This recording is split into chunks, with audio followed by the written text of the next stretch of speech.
لا ريب فيه. صدق الله مولانا العظيم وصدق رسوله النبي الأمين المبين المتين الكريم، ونحن على ذلك لمن الشاهدين والشاكرين، والحمد لله رب العالمين. حضرات کرام، شاعر نے کیا ہی خوب کہا ہے کہ صحرا میں جنگلوں میں بیابان میں پڑھو، صحرا میں جنگلوں میں بیابان میں پڑھو، مسجد میں منبروں میں میدان میں پڑھو. اور یہ بے خبر نجومی تمہیں کیا بتائیں گے کل ہونے والا کیا ہے قرآن میں پڑھو. یہ بے خبر نجومی تمہیں کیا بتائیں گے کل ہونے والا کیا ہے قرآن میں پڑھو. قبہ مسنونہ کے بعد آپ حضرات کے سامنے قرآن کریم کے شروع کا ایک حصہ تلاوت کیا. اس کا ترجمہ اور مقصد اور اس سے متعلق تفصیلی گفتگو کرنے سے قبل آئیے ایک مرتبہ آقا نامدار مدینے کے تاجدار دونوں عالم کے مختار حضور جناب احمد مصطفیٰ محمد مصطفیٰ صلی اللہ تعالی علیہ وسلم کی بارگاہ ناز میں درود پاک کا نذرانہ عقیدت پیش کریں. بڑے باواز اللہم صلی علی سیدنا و نبینا مولانا محمد وعلیہ وسلم صلاۃ و سلام علیک یا رسول اللہ. درود پاک کا جب معاملہ آیا کرے تو بندے کو چاہیے کہ محبت کا ثبوت بلند آواز سے دیا کرے، چاہے کہ وہ جمعے کی نماز ہو یا کسی اور نماز میں جب نام محمد آئے اور درود پاک کا معاملہ آئے تو بندے کو چاہیے کہ وہ خوف نہیں ہونا چاہیے بلکہ محبت کا اظہار بلند آواز سے ہونا چاہیے.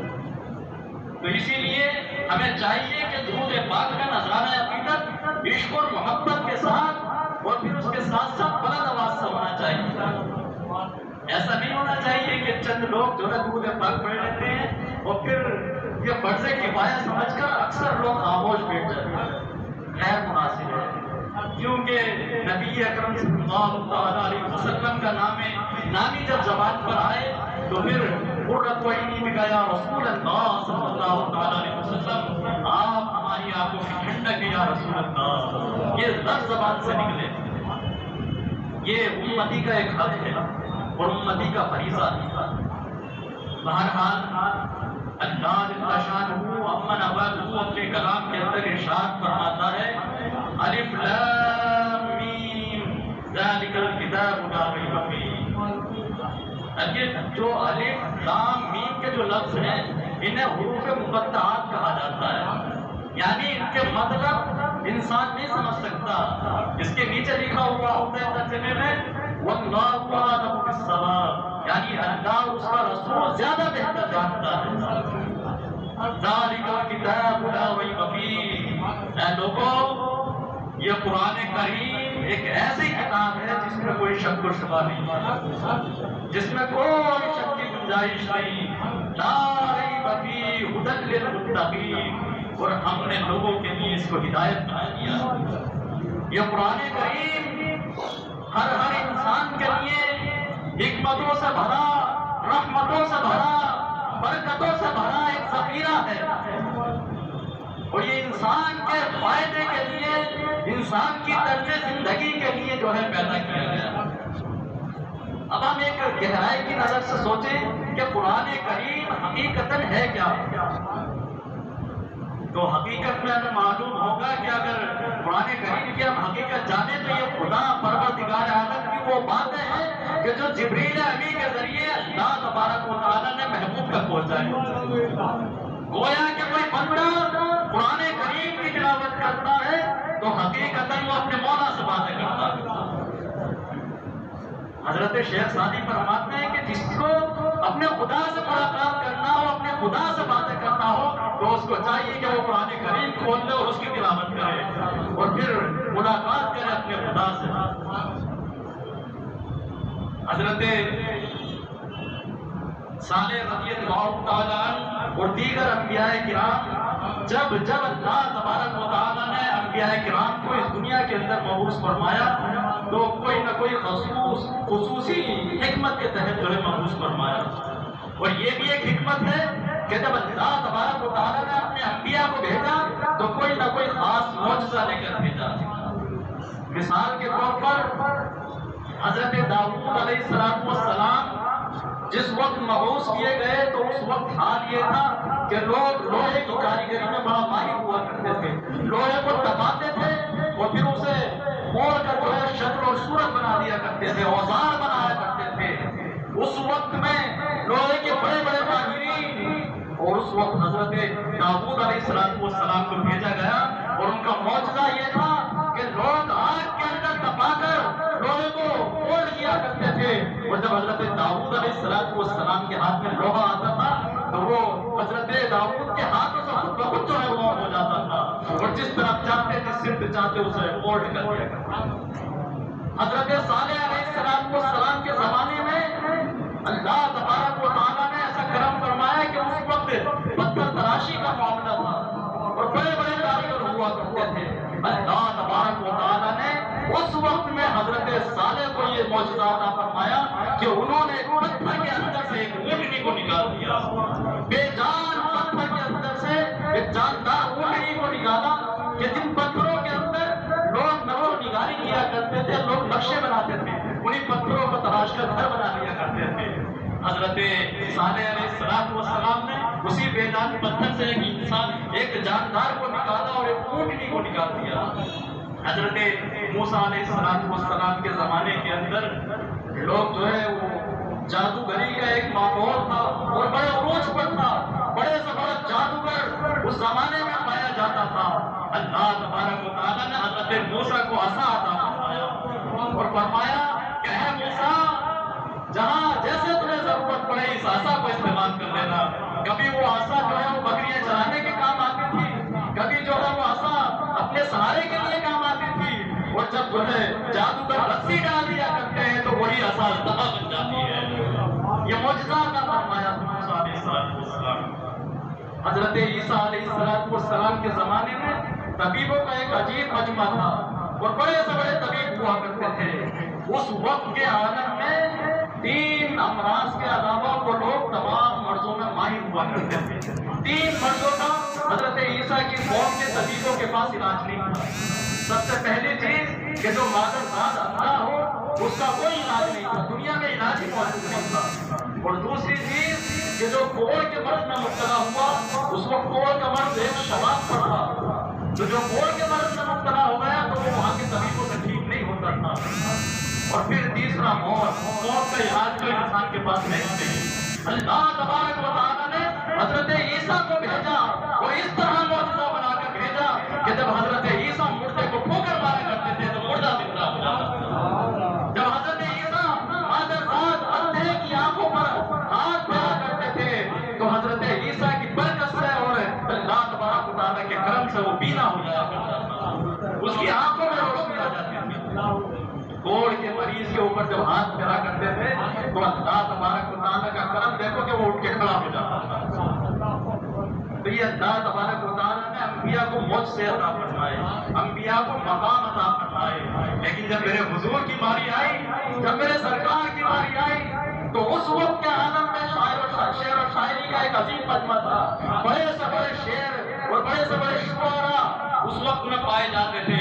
اللہ تبارک و تعالیٰ نے اپنے محبوب کو یہ قرآن عطا فرمایا اور بتایا کہ دیکھو عربی کے اندر اگر جامع کلام ہوا کرتا ہے تو وہ کلام اللہ ہوا کرتا ہے, اس کا مقابلہ کوئی نہ کر سکتا.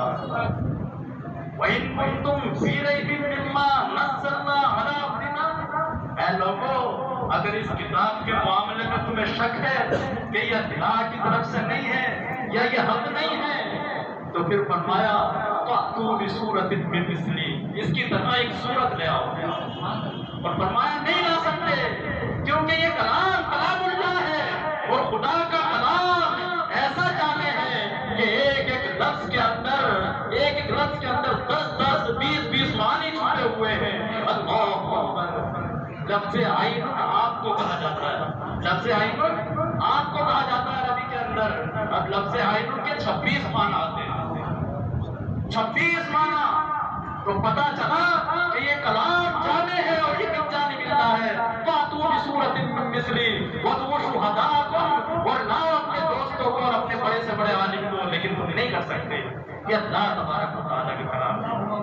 تو پھر اس وقت میں جہاں شعر و شاعری کا معاملہ ہو، بڑے سے بڑا ادیب، بڑے سے بڑا شاعر گزرا ہو، تو پھر اللہ تبارک و تعالیٰ نے ایسا کرم فرمایا کہ قرآن کو نازل کر دیا.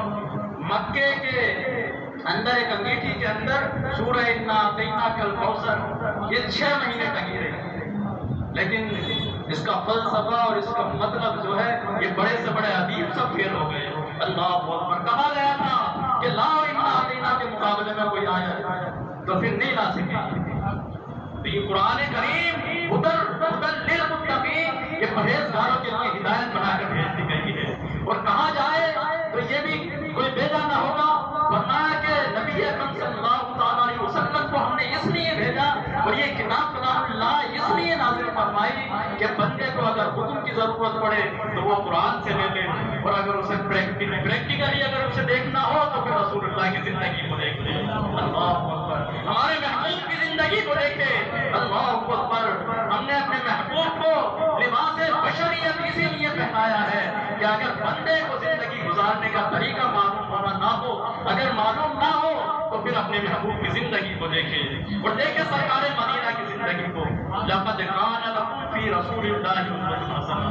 ہم نے حضور کی زندگی کو لوگوں کے لیے نمونہ عمل بنا دیا. لیکن آج ہمارا حال یہ ہے کہ ہم نے ان کتابوں سے جو ہے حکمت لینا چھوڑ دی ہے. اللہ اکبر. آج ہماری صبح کا آغاز ہمارے گھروں میں کلام اللہ کی تلاوت سے نہیں ہوتا بلکہ نیوز پیپر سے ہوا کرتا ہے. میرے استاد محترم بڑی اچھی بات کہا کرتے تو ان کی بات اب تک یاد رہتی ہے. کہا جب انسان صبح اٹھتا ہے تو پھر نیوز پیپر کھولتا ہے اور تمام زمانے کی خبریں لے لیتا ہے، پورے عالم کی خبر سے باخبر ہوتا ہے، لیکن اپنی خبر سے بے خبر ہوا کرتا ہے. صبح صبح اٹھ کر زمانے کی خبر لیتا ہے کہ کون کیا کر رہا ہے، لیکن خود سے بے خبر ہے کہ میں کیا کر رہا ہوں. کہا کاش اس انسان کے پاس وہ جذبہ فکر آ جائے، کاش اس کے سینے میں بھی وہ جذبہ جاگے کہ روزانہ صبح کو اپنی فکر لیا کرے اور شام کو اپنے اعمال کا محاسبہ کرے کہ میں نے صبح سے شام تک کیا عمل کیے. تو ہم اپنی زندگیوں سے بے خبر ہیں. حضرت امام شافعی رحمۃ اللہ علیہ فرماتے ہیں کہ میں نے 12 سال تک ایک کتاب لکھی اور اس کتاب کو لکھتے لکھتے اس کا موضوع یہ تھا کہ تصوف کو میں نے وہ کتاب لکھی تھی تاکہ اس سے کچھ فائدہ حاصل ہو جائے اور لوگوں کو ہدایت ہو جائے. 12 سال تک وہ کتاب مکمل کی اور پھر 12 سال کے بعد اگلے 12 سال جو ہے میں نے اس کی تصحیح میں لگا دیے کہ کون سی چیز صحیح ہے اور کون سی چیز غلط ہے. اللہ اکبر. اپنے شاگرد کو کہا کہ اس کتاب کو پڑھو، وہ لوگ پڑھتے ہیں اور جو غلطی آتی ہے پھر اس کی تصحیح کرتے ہیں. 72 مرتبہ ایک ہی بیٹھک میں انہوں نے اس کتاب کو پڑھوایا اور پڑھوانے کے بعد اس کی تصحیح کی. 12 سال گزرے اور پھر عرض کرتے ہیں کہ میں نے جو ہے اس کتاب کو اگلے 12 سال تک یہ سوچا کہ میں لوگوں کو اس کو بتاؤں یا نہ بتاؤں. اللہ اکبر. لیکن اسی اسلام میں 12 سال گزرے. ایک دن کا معاملہ یہ تھا کہ آپ نے اپنے شاگرد کو ایک صندوق ایک بکسہ دیا اور کہا کہ اسے جا کے دریا میں ڈال دیا، اور اس بکسے کے اندر اس صندوق کے اندر وہی کتاب تھی کہ جس کے لیے 36 سال لگائے تھے. حضرت امام شافعی کی 36 سال کی محنت اس صندوق اور اس بکسے کے اندر موجود تھی. کہا کہ جاؤ اس صندوق کو جو ہے وہ دریا کے اندر ڈالا اور اسے کھول کے نہ دیکھنا کہ اس کے اندر کیا ہے. شاگرد جو ہے حکم کے مطابق گئے اور دریا کے اندر جیسے ہی اس کو رکھا تو دریا پھٹ گیا اور پھٹنے کے بعد اسی دریا نے اس صندوق کو اپنے اندر سما دیا. اللہ اکبر. اب شاگرد تعجب میں پڑ گئے کہ یہ کیا معاملہ ہے، کیونکہ عام طور سے دریا کے اندر کوئی بھی چیز ڈالی جائے تو یہ متعجب معاملہ پیش نہیں آتا. واپس آئے تو کہا کہ حضرت میں آپ سے سوال نہ کرتا لیکن میں نے یہ متعجب معاملہ دیکھا ہے اور اس کی تشریح کیا ہے. تو کہا کہ معاملہ یہ ہے کہ یہ وہ کتاب ہے جس کے لیے میں نے 36 سال لگائے ہیں. 36 سال کی میری زندگی اس کتاب میں گزری ہے. اللہ اکبر. لیکن میں نے لوگوں کے سامنے اس کو پیش نہیں کیا کیونکہ شافعی کی کیا مجال کہ اتنی بڑی کتاب کلام اللہ لوگوں کے سامنے موجود ہو اور پھر لوگ شامل کی کتاب پڑھے، کہا میں نے دے دیا دریا کے حوالے، اللہ اکبر، اور بتایا کہ الدین زمانے کے اندر اگر کوئی کتاب سب سے افضل ہے تو کلام اللہ یعنی قرآن کریم ہے، خدا کی کتاب ہے، وہ تمام حکمتیں، تمام رحمتیں، تمام برکتیں جو اسی کتاب کے اندر موجود ہیں۔ آؤ میں تمہیں حضرت عمر فاروق رضی اللہ تعالیٰ عنہ کا وہ واقعہ سناؤں، قرآن کی حکمت اور قرآن کا اعزاز۔ حضرت عمر فاروق رضی اللہ تعالیٰ عنہ قبول اسلام سے پہلے اللہ اکبر انتظار میں ہے کہ کوئی وہ لمحہ آئے کہ میں بانی اسلام کو مٹا دوں۔ اللہ اکبر، حضرت عمر فاروق رضی اللہ تعالیٰ عنہ ایک دن نکلے تلوار لے کر اور کہا کہ آج جو بانی اسلام ہے اس کا خاتمہ کر کے آؤں گا، آج مذہب اسلام کو مٹانے کے لیے نکلے ہیں۔ اللہ اکبر، شاعر نے کہا کہ چلے جو قتل کو عمر، یہ دل میں سوچ سوچ کر اڑائیں گے ہم ان کا سر جو ہے نبی کے دین پر۔ تو پھر دوسرے مقام پر شاعر کہتا ہے کہ سنا ہے جب قرآن کو، خدا کے اس بیان کو، عمر نبی کہا یہی نبی نبی نبی نبی۔ کہا کہ عمر کہاں جاتے ہو؟ کہا کہ آج بانی اسلام کو مٹانے کے لیے جاتا ہوں، پریشان ہو گیا ہوں۔ اللہ اکبر، کہا ذرا اپنی بہن کی بھی تو خبر لو، وہ اپنے گھر میں بیٹھی ہوئی مصطفیٰ کے ترانے پڑھ رہی ہے، اپنی بہن فاطمہ کی خبر لو، وہ مصطفیٰ کی نظمیں پڑھتی ہے۔ اتنا سنا تھا کہ پھر فوراً اپنا راستہ بدلا اور اپنی بہن کے گھر کی طرف روانہ ہوئے۔ ایک عمر کا قہر و غضب و جلال، دروازے پر پہنچے تو کیا دیکھتے ہیں کہ اندر سے قرآن کی تلاوت کی آواز آ رہی ہے۔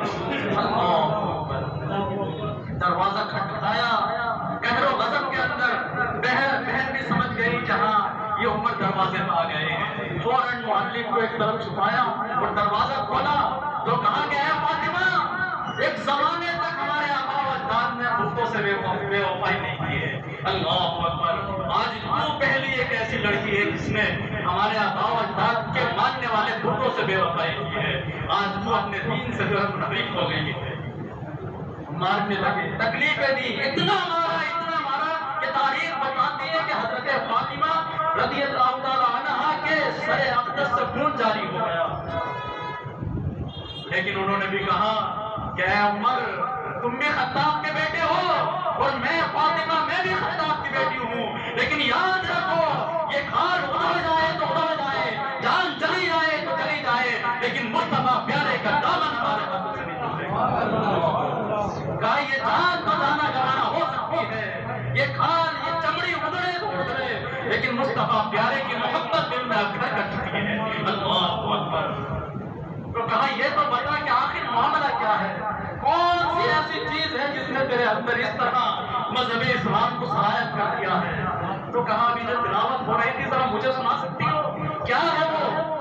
تو کہا کہ آپ ایسا نہیں سن سکتے، آپ کو غسل کرنا پڑے گا۔ اللہ اکبر، حضرت عمر فاروق ادھر اپنا غسل کرتے ہوئے بدن دھو رہے ہیں اور ادھر میرا پروردگار حضرت عمر فاروق کا دل دھو رہا ہے۔ اللہ اکبر، ادھر بدن دھوتا ہے ادھر دل دھوتا ہے۔ اور پھر آتے ہیں وضو کرنے کے بعد، معلم بھی آ گئے اور پھر تلاوت ہوئی، اے 14ویں رات سے بھی زیادہ چمکنے والے محبوب،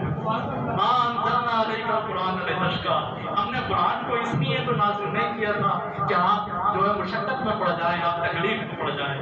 اتنا سنا تھا حضرت عمر فاروق نے کہ آپ کی آنکھوں سے آنسو جاری ہو گئے اور کہا کہ عمر برباد ہو گیا ہے، عمر ہلاک ہو گیا، عمر نے مذہب اسلام کو بہت تکلیفیں دی ہیں۔ اللہ اکبر، کہا یہ مذہب واقعی سچا مذہب ہے۔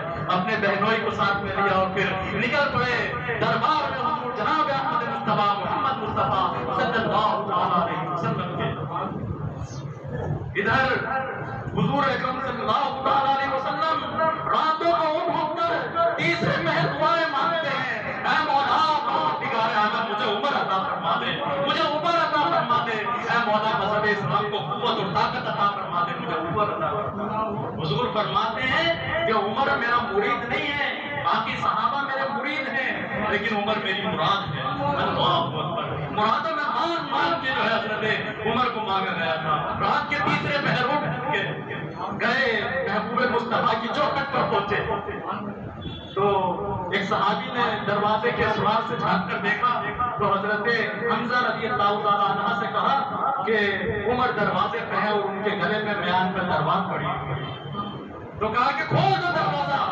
اگر عمر صدق نیت سے آتے ہیں تو ہم ان کا استقبال کرتے ہیں، لیکن اگر ان کی نیت صحیح نہیں ہے تو قسم ہے مجھے میرے رب کی عزت کی، انہی کی تلوار سے انہی کا سر قلم کیا جائے گا. اللہ اکبر.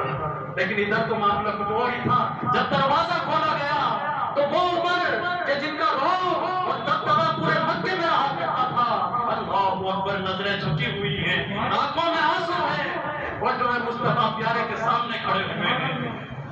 آئے، تشریف لائے اور بیٹھے، گلے میں رومال پڑا ہوا ہے. حضور اکرم صلی اللہ علیہ وسلم نے دونوں جانب سے وہ رومال کھینچا اور فرمایا کہ اے عمر، کیا ابھی تمہارا اسلام لانے کا وقت نہیں ہوا ہے؟ کیا مصطفیٰ کی چوکھٹ کی غلامی کا وقت نہیں ہوا ہے؟ اللہ اکبر. آنکھوں سے آنسو جاری تھے، رونے لگے، اتنے روئے کہ سختیاں بھر کے روتے تھے.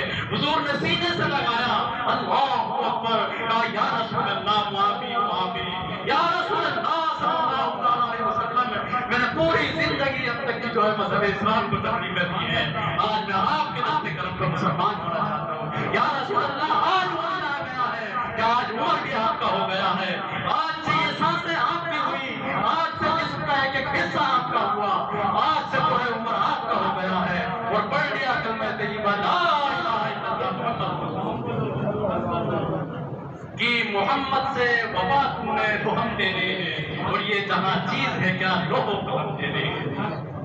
وہ دن تھا کہ جس دن سے حضور کی غلامی ملی تو پھر مرتبے بھی اتنے ملے کہ حضرت عمر فاروق نے جو ہے آدھی دنیا پر حکومت کی تھی، بادشاہ تھے آدھی دنیا کے. اور حضور فرماتے ہیں کہ جب اے لوگوں، میرے امتیوں، جب کبھی نیک لوگوں کا ذکر کیا کرو تو میرے عمر کا ذکر بھی کر لیا کرو. اس کے بعد عرض کرنے لگے یا رسول اللہ صلی اللہ علیہ وسلم، کیا یہ ہمارا دین سچا نہیں ہے؟ تو کہا اس میں کوئی شک نہیں ہے، یہ مذہب اسلام سچا. تو فرمایا، عرض کرنے لگے یا رسول اللہ، کیا آپ اللہ کے نبی اور رسول نہیں ہیں اور سچے نہیں ہیں؟ کہا اس میں کوئی شک نہیں ہے کہ میں اللہ کا نبی ہوں اور میں صادق ہوں، سچا ہوں، اللہ کی جانب سے بھیجا گیا ہوں.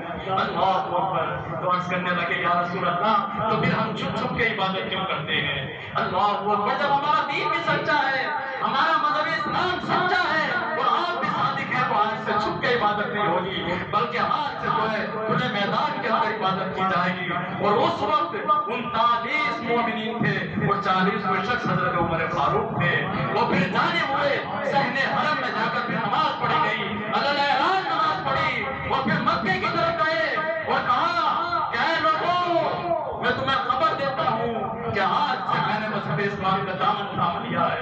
آج سے اگر مذہب اسلام کی طرف کوئی انگلی اٹھائے گا تو اس کی انگلی کاٹ دی جائے گی، اگر کسی نے سر اٹھایا تو اس کا سر قلم کر دیا جائے گا.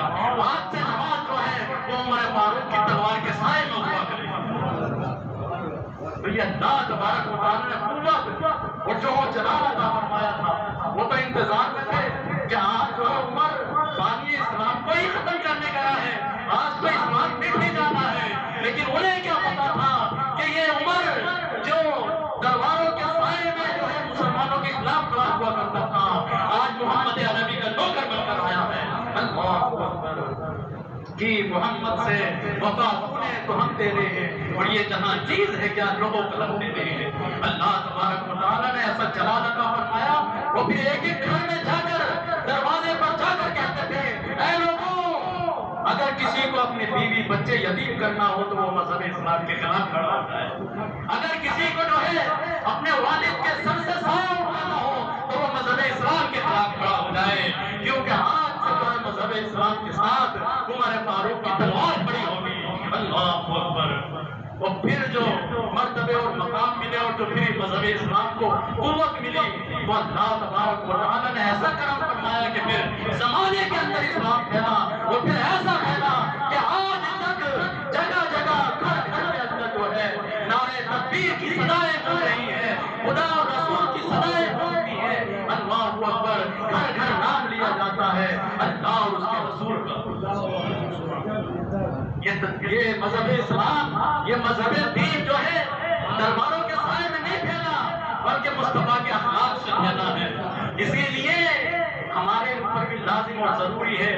کہ ہماری زبان اس طرح چلے کہ ہماری زبان سے کسی مسلمان بھائی کو تکلیف نہ پہنچے. میں نے بتایا تھا المسلم من سلم المسلمون من لسانه ويده. مسلمان وہ ہے جس کی زبان اور ہاتھ سے دوسرے مسلمان محفوظ رہ سکے. وہ مسلمان ہے حقیقت کے اندر. لیکن آج ہمارے حال بڑے مختلف ہیں. ایک کل کا زمانہ تھا کہ لوگ انتظار کرتے تھے اذان کا, لوگ انتظار کرتے تھے نماز کا, گرم گرم ریت پر بیٹھ جایا کرتے تھے اور نماز کا انتظار کر رہے ہیں, اذان کا انتظار کر رہے ہیں. لیکن آج کا مسلمان اس کا حال یہ ہے کہ میاں مسجد میں آتا ہے تو انتظار میں رہتا ہے کہ کب امام صاحب نماز مکمل کرے اور کب میں جلدی جلدی سنتیں پڑھوں اور یہاں سے نکلوں. کہا کہ مسجدیں مرثیہ نہ ہے کہ نمازی نہ رہے, یعنی وہ صاحب اوصاف حجازی نہ رہے. آج یہ مسجدیں پکار رہی ہیں, اے نمازیوں آؤ اور ہمیں آباد کرو, کیونکہ ہماری آبادی ان ڈیرس اور پتھروں سے نہیں ہے, ہماری آبادی ان آسائشوں نہیں ہے, ہماری آبادی تم سے ہے. اے لوگوں آؤ اور ہمیں آباد کرو. لیکن بندے کا حال یہ ہے, کاش یہ جو آج مجمع ہے اتنا ہر نماز میں ہوا کرے تو پھر کیا عالم ہوگا. ہر نماز کے اندر اگر یہ مقتدی کہیں اور کے نہیں ہے بلکہ اسی محلے کے ہیں, اگر یہ سب کے سب جو ہے ہم لوگ یہاں جمع ہوں اور ہر نماز میں یہ منظر اٹھائی کریں تو پروردگار عالم کا کرم ایسا ہوگا کہ پروردگار عالم یہاں بھی ہم سے راضی ہوگا, قبر کے اندر بھی اس کے فوائد ملیں گے اور حشر کے اندر. صبح کا وقت ہوتا ہے کہ رزاق نے فرشتے بھیجے کہ جاؤ میرے بندوں میں رزق تقسیم کرو, اور رزق تقسیم کرنے والے بندے ہمارے دروازے پر ہیں. ادھر مؤذن